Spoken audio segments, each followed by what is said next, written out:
Khyndai Lad or Police Bazar may give the impression of a busy and congested commercial area to tourists, but little do they know that within this vast land that is abuzz with activities on a daily basis, there lies a center of learning and devotion in the middle of all it, introducing the Ramakrishna Mission Vivekananda Cultural Center.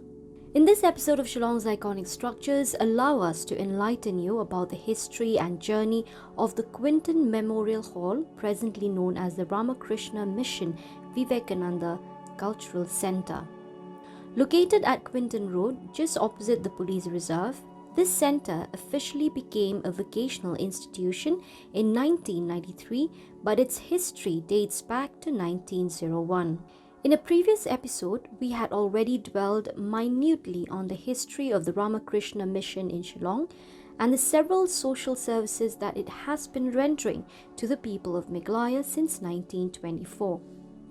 In the present episode, our focus will be on the Quinton Memorial Hall, the same hall where Swami Vivekananda delivered his last public lecture on April 27, 1901, during his visit to Shillong. The occasion also marked the inauguration of the Quinton Memorial Hall. In his speech, Swami Vivekananda spoke at length about providing service to the fellow human beings.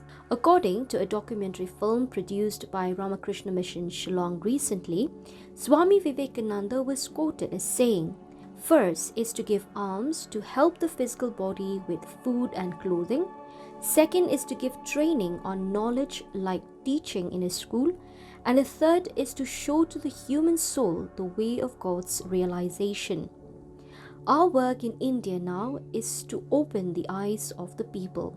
Spread across 1.5 acres of land, the Quinton Memorial Hall was once managed by the Quinton Memorial Trust until April 28, 1992, when it passed a resolution to hand over the property to Ramakrishna Mission in Shillong.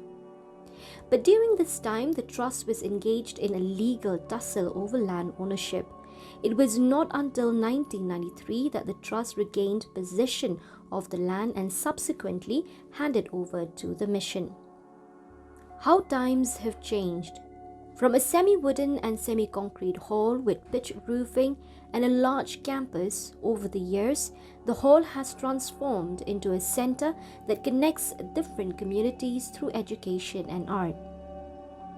On the same spot where the old hall once stood, a new two-storied building with close resemblances to the old one was constructed, and it was named the Vivekananda Cultural Center.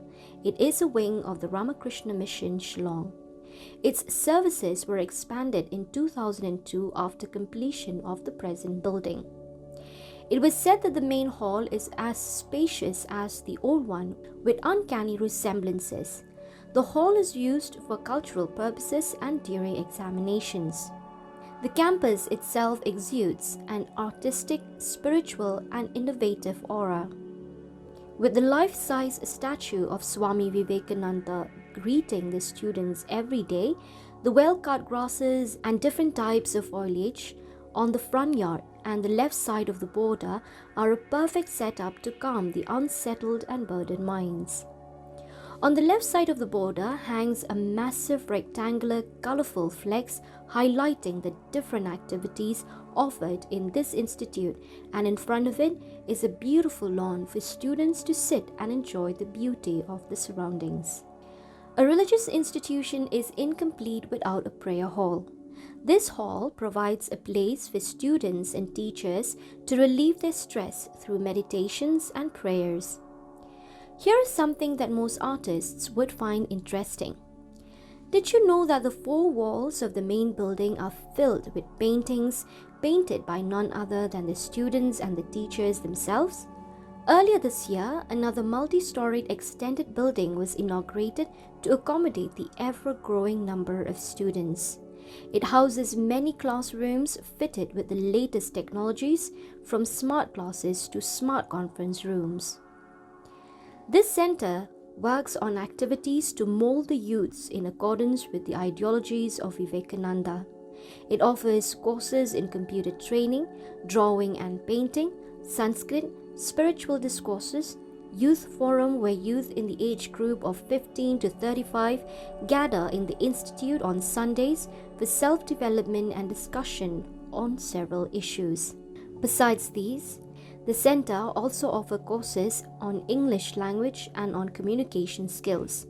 At present, about 6,000 students are enrolled in the center every year.